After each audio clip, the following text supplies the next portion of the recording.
Hey everyone, this is Nick Murray. This is our very first episode of TrailerSound.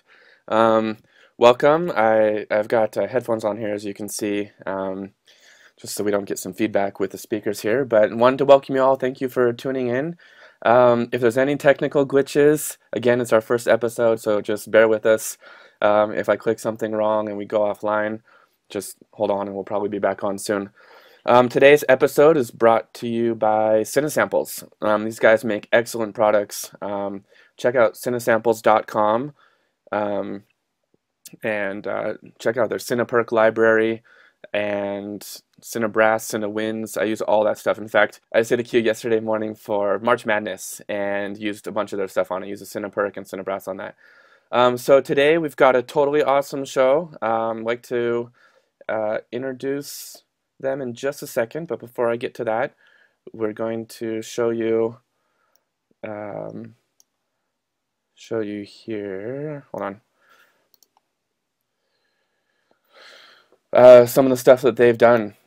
First off, they've got music in After Earth trailer, Chernobyl Diaries, Dark Knight Rises, Dreamhouse, Hemlock Grove, In Time, John Carter, Mama, Oblivion, Red Tails, Shark Knight 3D, The Collection, The Host, Trance, brand new one called You're Next, and the list goes on and on.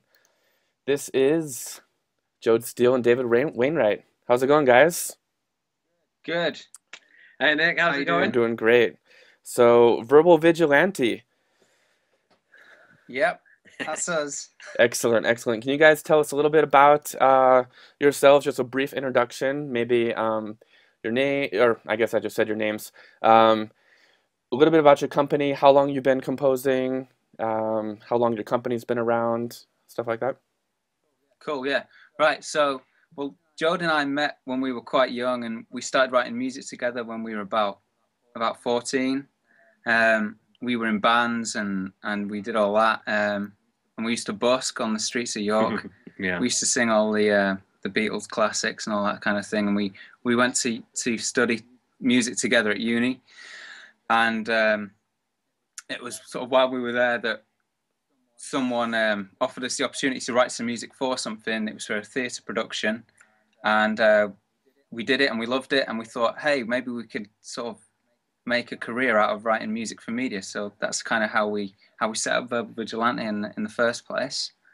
Yeah, I suppose initially we were kind of writing music for short films and animations, kind of a lot of student work, and for some guys down in London, and kind of initially that's kind of what we were doing. We've come more from a kind of scoring film background, really, and it was while we were sort of doing this and making kind of no money at doing that, we went along to a meeting about like a trade mission to Los Angeles, and it was while at this meeting we met some publishers from LA. And we were said, oh, you know, this is what we do. We do music for short films and stuff. And I think we'd just won a Channel 4 talent award for doing soundtrack work. Okay. Highly prestigious thing that no one's heard of. So we were like, yeah, we've won this thing, and these guys were like, yeah, we've just done the music for Spider-Man and all these like mega Harry Potter trailers and stuff. So we were like, all right, cool. We'd like to get in on that. You know, can we send you some stuff? And they said yeah, and we did.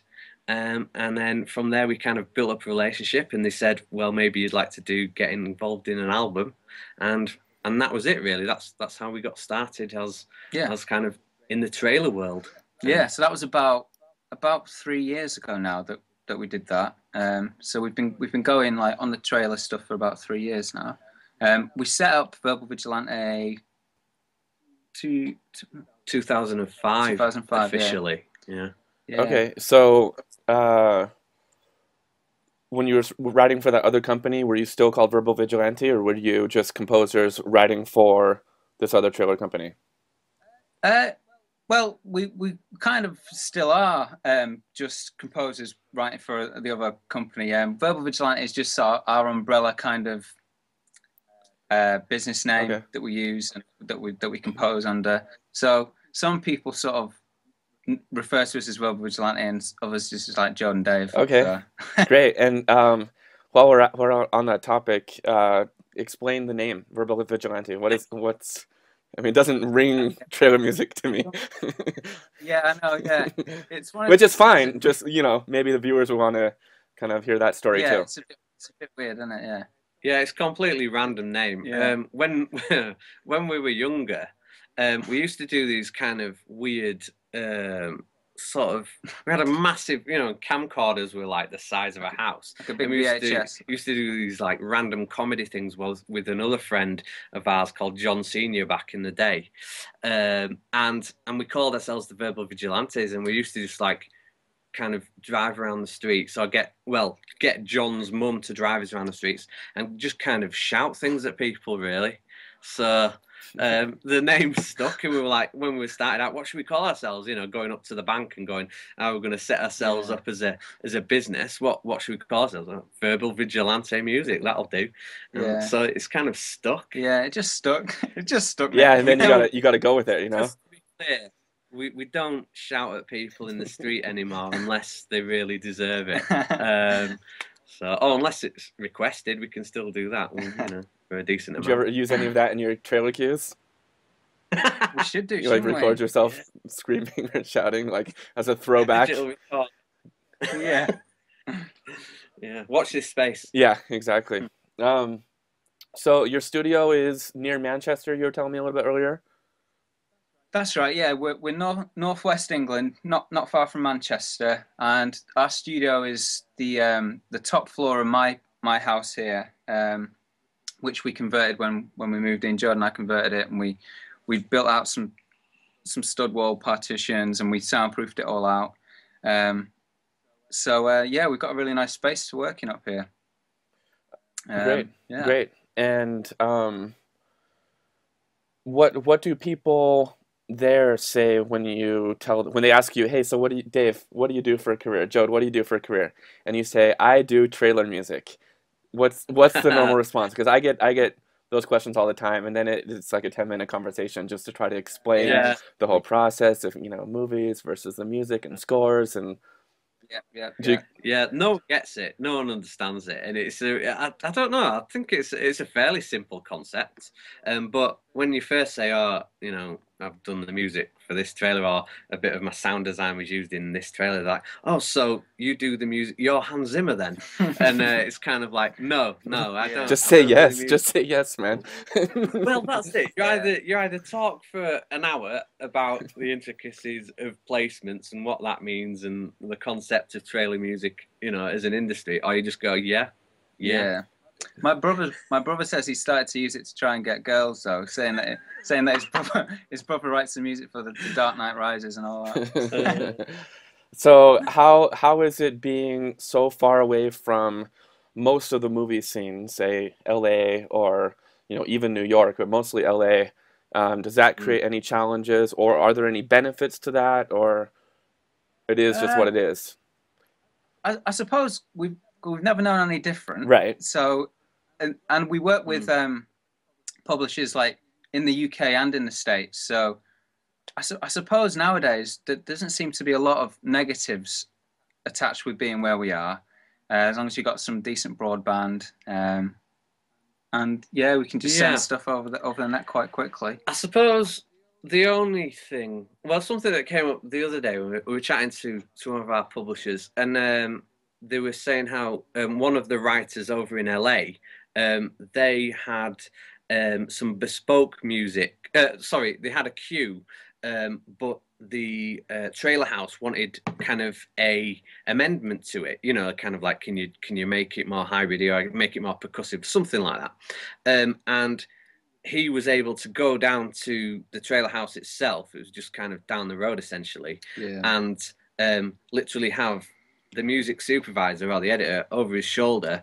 sort of while he was changing things. So, I mean, that's a kind of shoe-in for replacement almost, isn't it? Whereas we wouldn't be able to do that. Right. Yeah. So, I mean, that's a direct consequence. But in terms of how we've got on, I think it's fine because we are just the writers. So we provide the content, and maybe I don't know. I was gonna say maybe it's tricky to get your foot in the door because we're not in LA, but I don't know if that's true. We've not found that. Well, it seems to have gone all right so far. I think partly to do with the fact that, you know, some of the publishers we work with, you know, they're in there and they're really well regarded in what they do, Right. and you know, we've just gotten in with the right people, I Yeah. suppose, haven't we? And also our sexy accents. You know, you can, How could you turn It's that kind of- down? how could Yeah. you know, we're from Hobbit Yeah, Trailer or it kind of whatever. makes you the authority on trailer music, you know? Exactly. Glad you recognized. So that brings up a question, you know, for some of our viewers who may be in different countries around the world, say, you know, they're in Sweden or Argentina or Taiwan, wherever, and they say, you know what, I really, you know, connect with this epic music. I've got a computer, I can buy some samples, cinesamples, and um, you know, what next? Maybe I'm really good. Maybe I'm writing cues that should be on big trailers.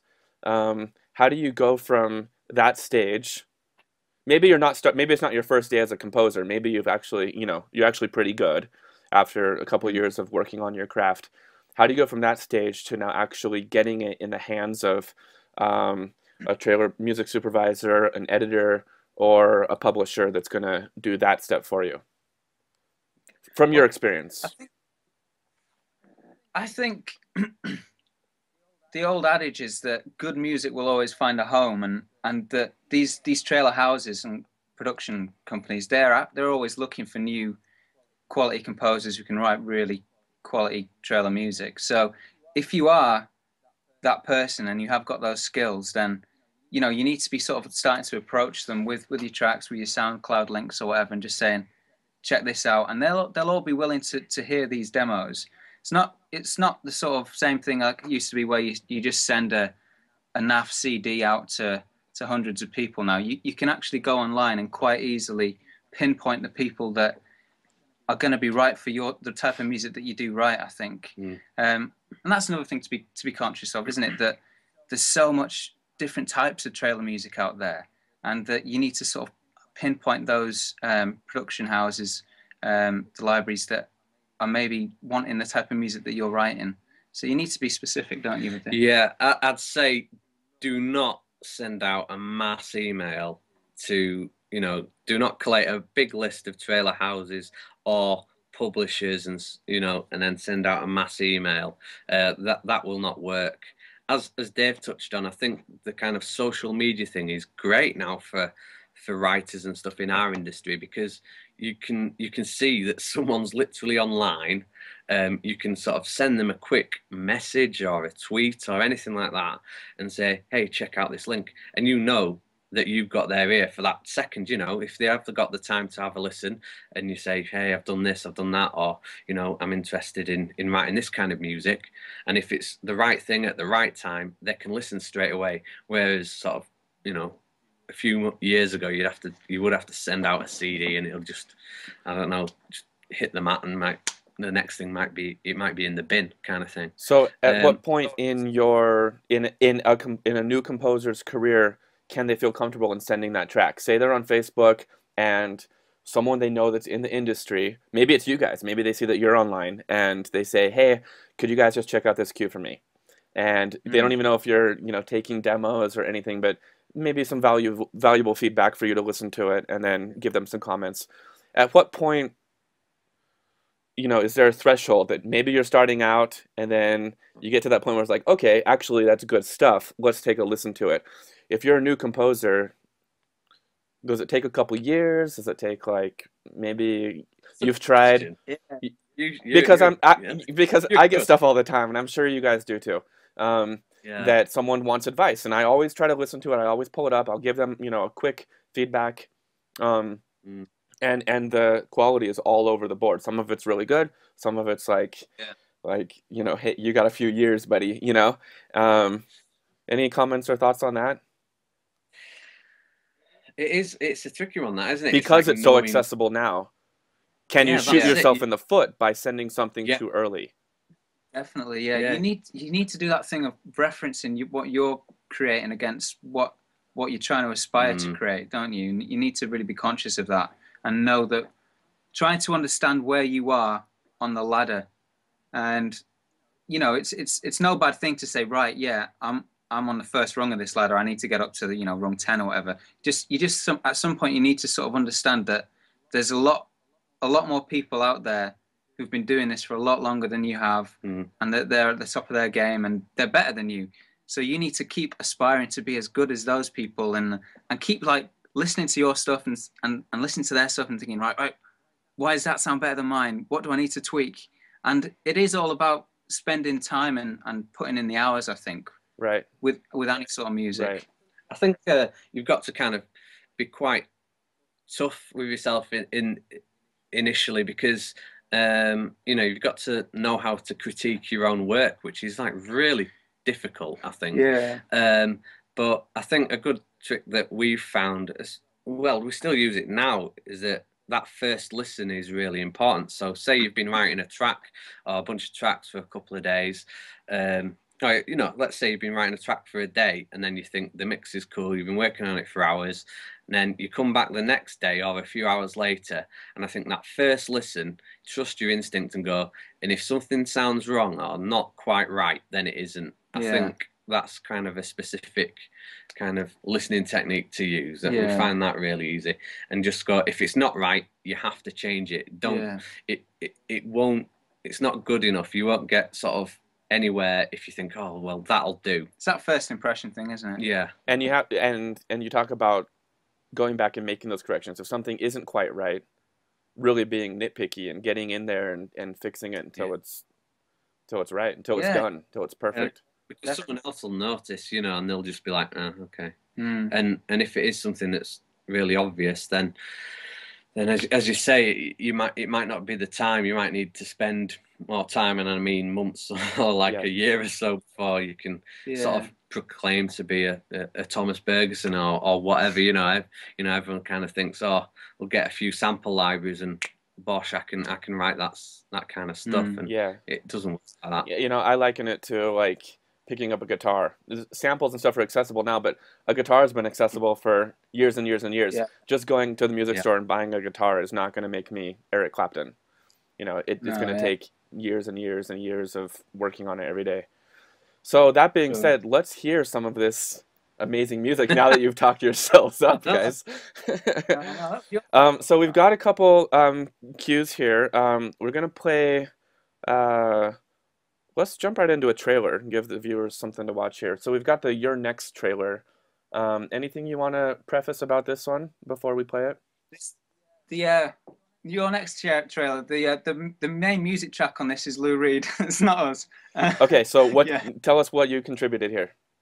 Okay, so on this trailer, there's quite a bit of our sound design, because we do sort of a lot of sound design for some of our publishers. So there's a few tracks on there which we did a category of sound design called Shockers. And I've got a couple of them here. Should I play that first so we can listen for it? Okay, so I've got Demonic Shriek. Let's play this here, and then we'll turn on the trailer and listen for this stuff. Okay.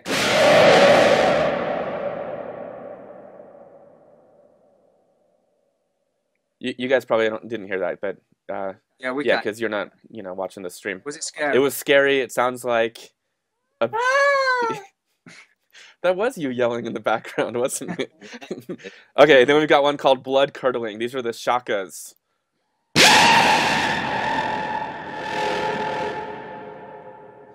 Cool, creepy stuff. So let's check it out in the trailer, and then we'll talk briefly of how you made that.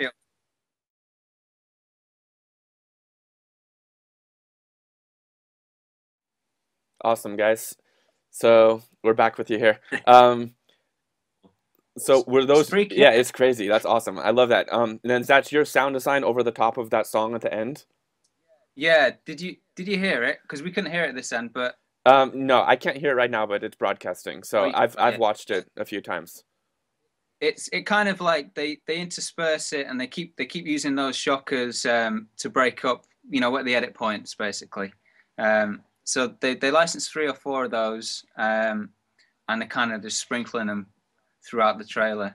So it's really nice for us to hear, like, when you've kind of been creating these crazy sounds in the studio, and you're thinking that's a mental sound. I wonder if anyone's going to use that. Yeah. It's really nice to sort of see them in a context like that, especially with like against like Lou Reed and Yeah. you know, Singing Perfect Day. It's like a classic track, and I think it's a really well put together trailer as well. I don't know who cut it actually. I'd like to know that. If anyone knows who cut that trailer together. Yeah. I don't know yet. That's really cool though. So since you guys, would you pigeonhole yourselves, if you were to pigeonhole yourselves right now, as really focusing on sound design and sound design cues, and is that kind of your main bread and butter per se? Well, it's funny because at the moment we've had a lot of stuff used which is sound design. It's been most of the stuff that we've had used has been sound design. We've had some percussion tracks and some other music cues used, but the main bulk of it's been sound design. Yeah, but having said that, we're now moving more into sort of writing more of the hybrid tracks ourselves, and we've just got a release coming out sort of shortly, which is that kind of big epic hybrid stuff. So Excellent. Before we get into that, let me pull up a picture here. There's some pictures of you guys doing, let me get it centered here. Some sound design stuff. Would this be making those shakas by any chance? let's have a look. We've got you grinding a barrel. No, yeah, hitting it. That is with the same batch as the shockers, but that's not those. I think that was just some hits. That's the sort of thing we get up to though Scrapes, when yeah. we're doing sound design. We get loads of scrap metal and we just sort of abuse it really. We got some angle grinders and yeah, we got some hammers and we just have fun really. That's cool. It's a good laugh. Yeah, that's awesome. Yeah. So let's see. We've also got a little video here of your studio. Mind if we play that now? Yeah, go for it. Okay, Yeah. so here's a little Verbal Vigilante studio video.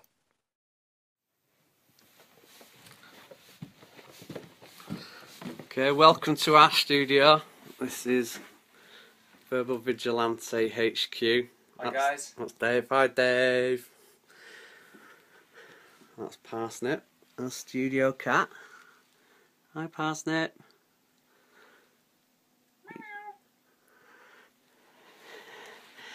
Yeah, so this is where the magic happens. Yeah, so we're like Mac-based project studio, and we've got what have we got?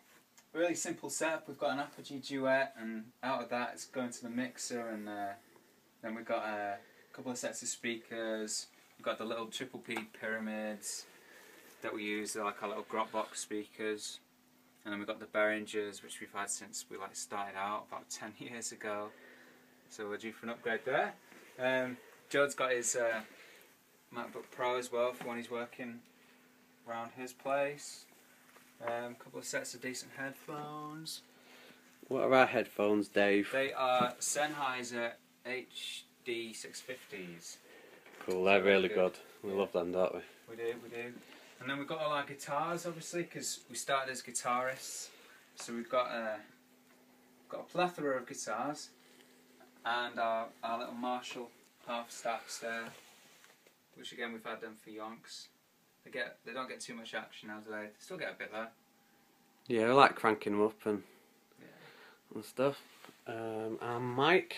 Our mic, that's a Rode, isn't it? So we use that when we're doing any recording. If we get any soloists in the studio here, or if we're just recording some live percussion or what have you. We've got our acoustic treatment as well. We had that sorted when we moved in. As well as sort of building out the walls, we did some stud wall partitions as well and put lots of acoustic insulation in there. But we got all these bass traps as well. We got those sorted. So the room sounds quite good now. What else we got over there? We got our our collection of sort of virtual instruments and sample libraries, just everything we've been collecting over the last couple of years, I suppose. And then we've got our ethnic instrument collection there as well. Loads of cool stuff. The an oud, a mandolin. Again, you don't really get much use out of these sorts of things, but it's the odd time that you do need something, you will use it. That's pretty much it, isn't it, really, for the studio up here. We might do a short clip of the piano downstairs. Yeah. That's it, so I'll see you downstairs. Bye. And this is the piano downstairs. Brilliant.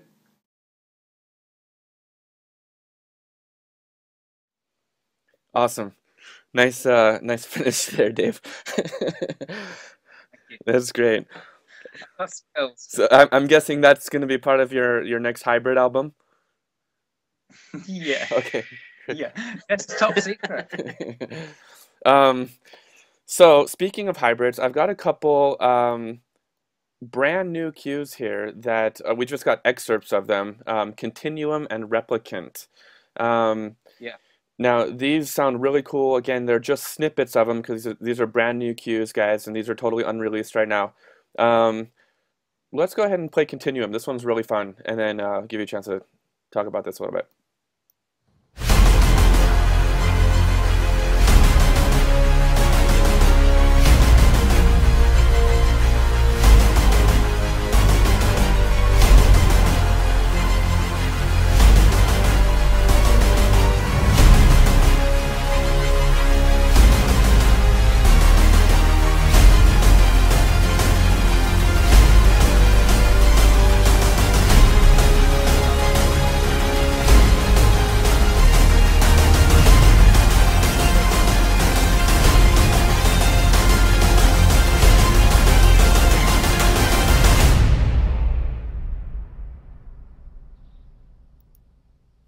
Awesome.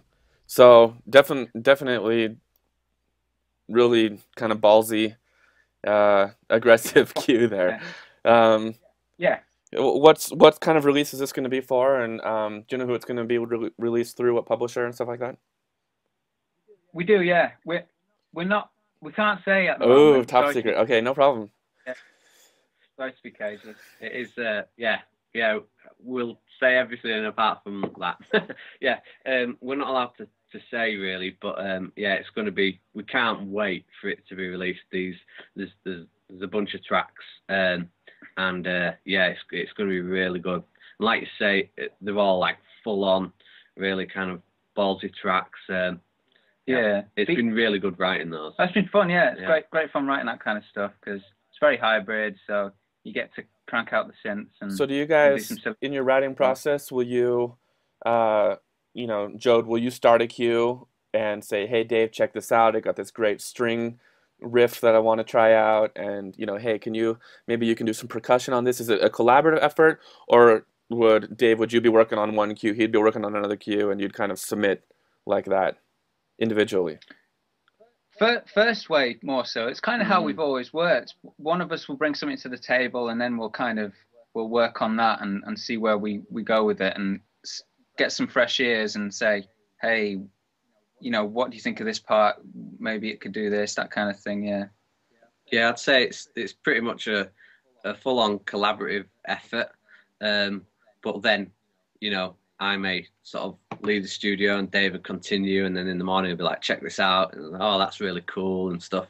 I think, yeah, it's a weird way, but literally sometimes we will be sat next to each other writing. So during the creative process, we will be writing sort of next to each other. But it's kind of the way we've always done it. And it wasn't really till we started doing the trailer music stuff that we realised it was a bit odd. But it's kind of, I think that's how we filter a lot of ideas between ourselves. And it's not so much about kind of, what's the word I'm trying to think? It doesn't get sort of, we hope it doesn't get diluted. So we're not just sort of making compromise after compromise, we can both realize which is the best way to go, even if initially you're kind of going, actually, I thought my idea was better. You know, there's some times when you got to go, okay, let's see where this goes, and then more often than not, you know, My idea. Okay, now we see who's wearing the pants in this relationship. I was gonna say then, Nick. Actually, these tracks that we've given you, they're not even fully mixed or mastered, so they're They're still in pretty that. rough. That's fine. I mean, I'm sure people like to see that. They like to see the different stages too, because oftentimes when they see it, on a trailer, even on the web or something like that, it may be the fully professionally mixed and mastered version, and they may be like, how am I going to compete with that? But really, it is Sure. a process. It's an initial idea, and then maybe bouncing those ideas off someone, and then the writing process may happen pretty fast, at least for me, and then the grunt work may take a few more days. The boring stuff, the tweaking EQ levels or different sounds. Definitely. Then if it goes to a different mix engineer, then a mastering engineer, it gets blown out of the water. So there really is lots of different. We've got some great publishers as well, who they give us great feedback on stuff. So it's kind of brilliant, isn't it? The feedback we do get from our publishers, because it really sort of pushes us on to sort of create better stuff than we would do without them. All right, so let's take a listen to the snippet of Replicant. Anything you guys want to say about this one? If I remember, that's just the beginning of a track. So it's a bit of a tease, really. Okay. All right, let's take a listen here.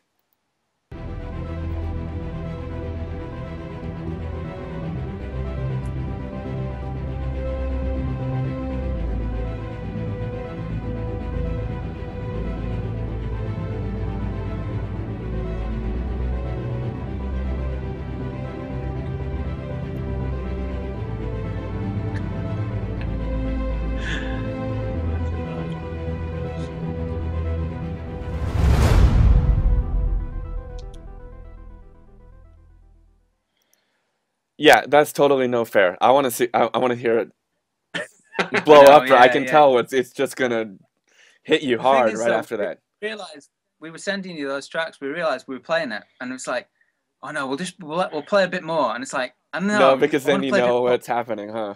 Just give you the whole track. Yeah. Like cut 1 second of the reverb tail off the end. Yeah, that sounds excellent. That sounds like an amazing intro cue that's really gonna just get more epic and epic as it builds there. Yeah, it does. So in your little studio tour there, we saw a bunch of instruments laying in the corner. You've got your mandolin and your didgeridoo, I think, and a bunch of little ethnic percussion things. How much of that sits in the corner, and how much of it? Never use it. It's to impress girls, I'm guessing, when they walk in the studio, or look at my didgeridoo. To be honest, Nick, as most of it doesn't get a lot of usage, I'm just going to grab something that does. Okay. In terms of in trailer music, very little actually. In terms of the ethnic stuff, really. I mean, I suppose some of the drums you can't. I was going to say you can't beat a drum, but that's like a really bad joke, isn't it? But like for live percussion, perhaps. I suppose that kind of stuff comes in handy for kind of TV work and cues such as that, because I was just going to say we've got this nice little lap harp. See that? Yeah. But that gets quite a bit of use because it's got just a really cool. It's got a really nice little sound to it, but it doesn't. Don't use it in the. Yeah, I was gonna say I don't know about that one, Dave. You should ask your publisher about that one. we did some. Oh no, it was some. Has that been released yet? I'm not sure. Well, I don't know. We did some underscore stuff, and I'm sure we used kind of like epic drones or epic underscores, and it was all kind of like brooding, kind of crime and tension type stuff. And I think we used the lap harp in that. Yeah. That's quite nice. But yeah, in terms of the kind of end of trailer epic type stuff. It's Yeah, just sort of mainly guitars that we'll crank up and use in the epic trailer stuff. Yeah. Yeah, yeah. I guess it's kind of fun to have the other stuff around for inspiration. Yeah, You know. even just to look at. All right, so we've got let's see. Did you want to go over the Men in Black trailer here? I guess yeah, whatever. Okay, let's show this real fast, and that'll be our last bit of media here. And I think your what's your cue called on this one again? Align the Planets, right? Align the Planets, which was from a percussive album that we did with PP Music. They're one of the publishers. Well, they're the main publisher we work with. Brilliant guys, and that was one of the first things we ever had placed, wasn't it? Oh no, yeah. But so they've used just a little snippet of the track, and then they've used it elsewhere as well, individual hits from it. Okay, so this will be cool. The reason I want to show this is to show how in trailer music, I think a lot of people think that if you guys are trailer composers, you've got 2.5 minutes to compose a trailer. And realistically, most of the time, there may be 4 or 5 or 6 different cues in a trailer. Yeah. And sometimes you may not even hear your own cue in it. They may have used like a little splice of something and popped it in. But this is a good example of taking one cue and cutting it up and popping it in lots of different places here. So I'm going to pull it up on your guys' website here real fast. And let me see if I can switch over here to... well, I wanted to switch over to Safari. We can't. Okay, I'm just going to play it here. I'm going to scroll up so you guys can see this. Like I said, it's our first time. Align the Planets here you've got on SoundCloud. And let's take a listen here so that we can hear for these different parts in the trailer.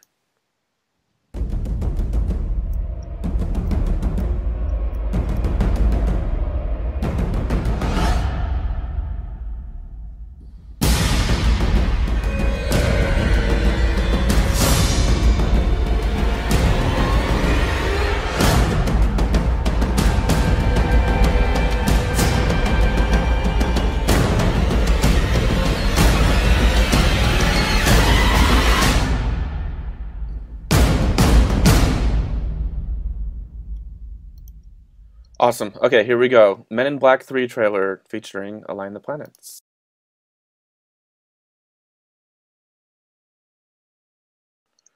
Awesome, guys. That must have been... What's that feeling when you see your stuff on a massive movie? It's pretty cool, isn't it? Yeah. Yeah, there's a real buzz to it. And that's one of the things that's great about the industry. You're just like, wow, it's, you know, some of your music or whatever has just been used on like some big blockbuster film trailer, and it's amazing. It's kind of surreal, really, and you get a buzz for it, and it's almost like when we're talking to other writers and stuff, we're saying it's kind of, you get addicted to it, and at first, like, you know, you get your first placement, and I think our very first placement was on Skyline, which was like, you know, not the greatest film in the world. It was a terrible film. I've not actually watched it. Have you not? No. But we were like, oh my God, that's amazing. You know, Universal Pictures. That's so cool.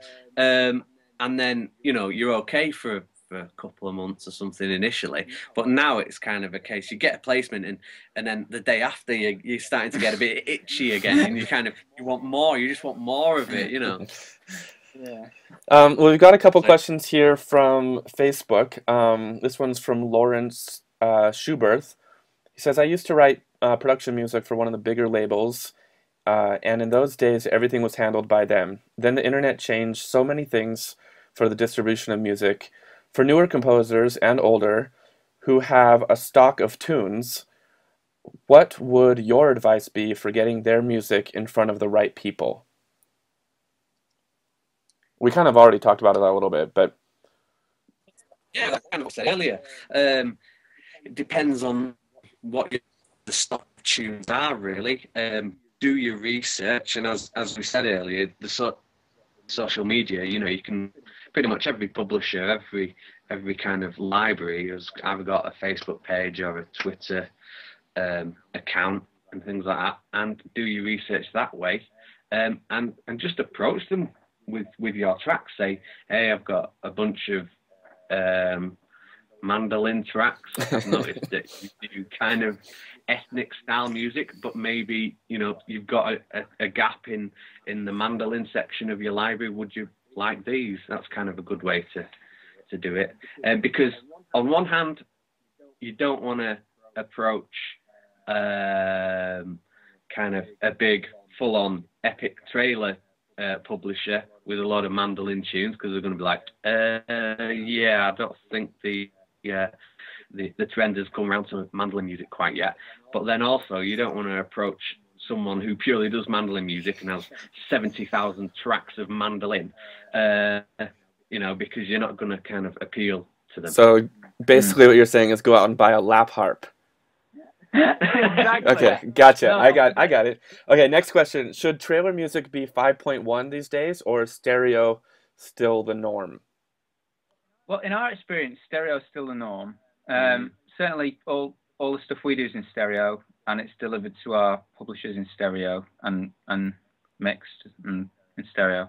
Yeah. As far as I'm aware. Yeah. Great. All right. It might change though. You know, who knows?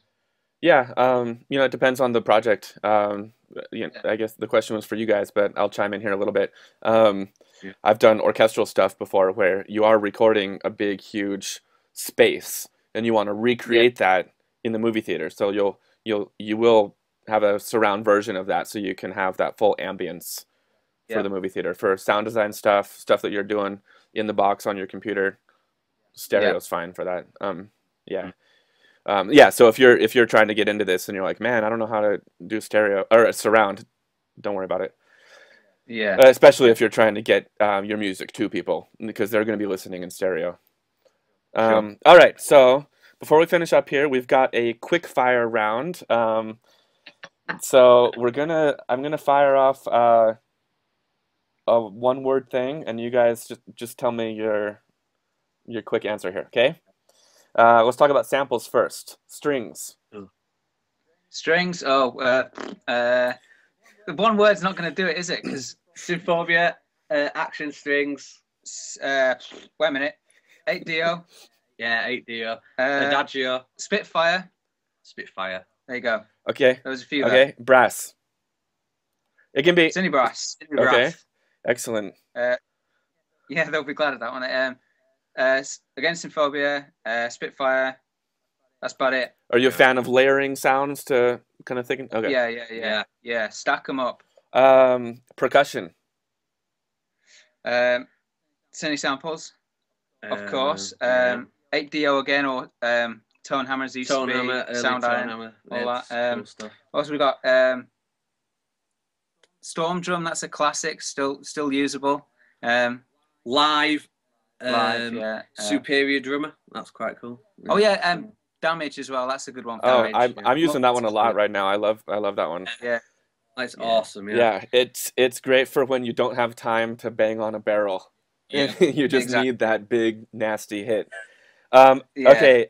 See, you're done. I know this isn't huge in trailer music, but Winds. We've got Berlin Woodwinds recently. Yeah, from Orchestral Tools. They're awesome. They're really, really good. We like those guys. Yeah. He's David Schwarzer. Is that right? Yeah, I think so. Yeah. They're great. Yeah. Okay. We've not got City Winds yet. Sorry, City Sample. Sorry. Yeah, we don't have that yet, but we want it. All right, and sound design stuff. Any odd samples? It's like, unless you don't want to give up your secret, but is there some kind of like some company or something that is kind of your go-to thing that may not be? We don't really have a lot of sound design libraries because we do a lot of that stuff ourselves, so we build it from the ground up kind of thing. Some of the 8-Dio stuff is cool. Oh yeah, but they did a Tools album, didn't they? I can't remember what it's called now. No, that's something different. Rhythmic Aura, no. That's a different thing. Yeah. But the Hybrid Tools. Hybrid Tools. Okay. That was good. Good. There's that Daniel James thing, Alpha. That looks cool. I've watched the video. I've not got that, but not got that yet. That looks really cool. And it's called Okay, Alpha. You're pushing the boundaries on quickfire around here. Sorry. Okay, now we're gonna go make this fast. Go to plugins, and you don't have to. We're gonna go to plugins, but you don't have to list like 30. List like your main like you need this plugin on every cue, and maybe right now it's like you keep going back to it. Okay. Okay, delay. Delay. That H delay, is Yep. it? From Waves? Yeah. Okay.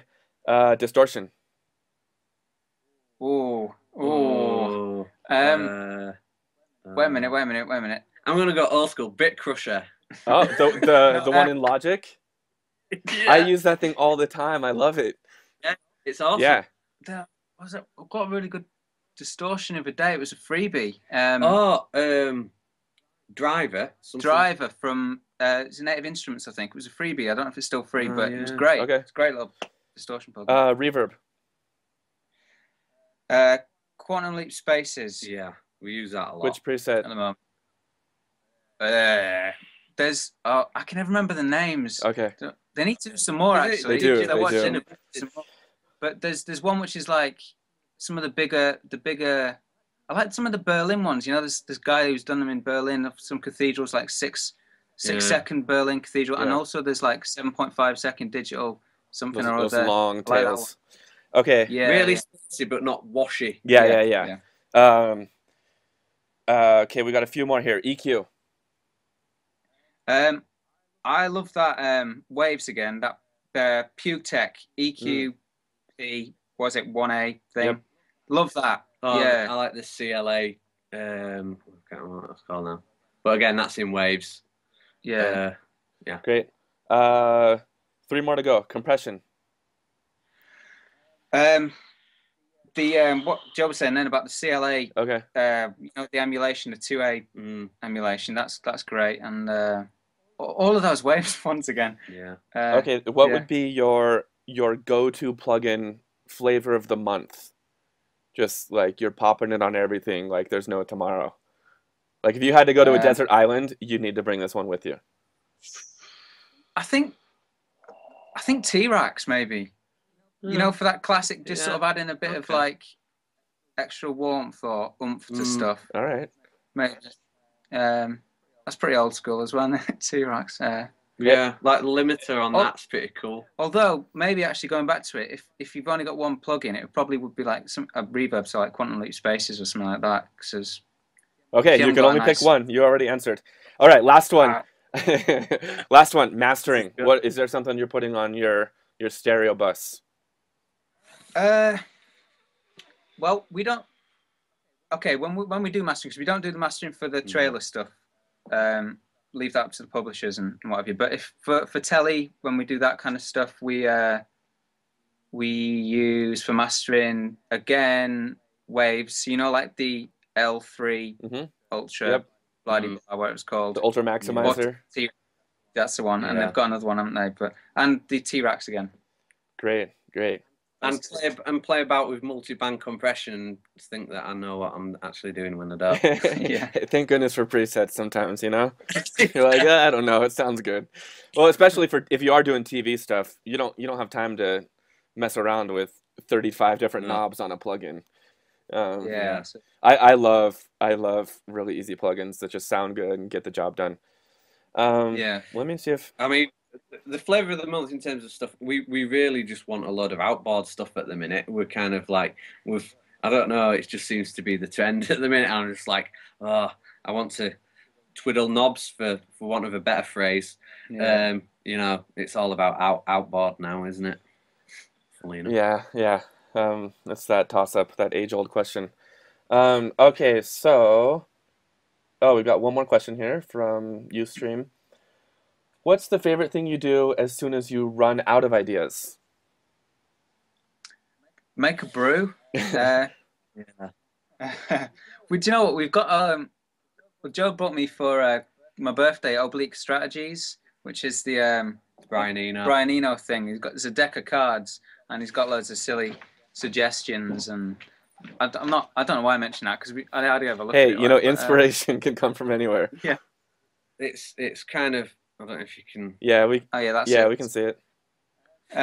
But when we run out of ideas, what do we do? I think have a break. It's important to have breaks because you can just you can be up in your studio and you can be there for hours and you don't really realize how long you've been there. And I think sometimes it's good just to sort of clear your head, go make yourself a coffee or whatever, you know, get outside, get some fresh air. And it's funny because I get a lot of ideas when I'm nowhere near the studio, and I'm always singing them into my iPhone.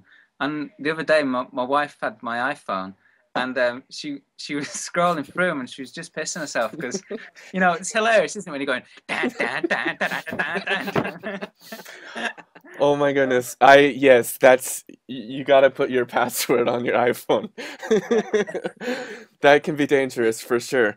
Because in your head, I'm sure you can hear the full cue, right? Oh wow. Yeah, let's just wait to hear the rest of that cue once it's mastered. Let's see if there's any other questions here. Nope. All right, guys, so we're just about done on time. Is there anybody you want to give a shout out to? Any publishers, sponsors, fans, your mom? Oh, we don't have fans. Yeah. But publishers definitely like PP Music UK. They're our big guys. You know, Yeah. we sort of certainly wouldn't be sort of doing anything if we hadn't met them in the first place. Yeah, we owe a lot to those guys. Yeah. Rick Powell in particular is like, yeah, he really sort of brought us on and took the time to sort of like go, you know, we've got some good ideas, get better.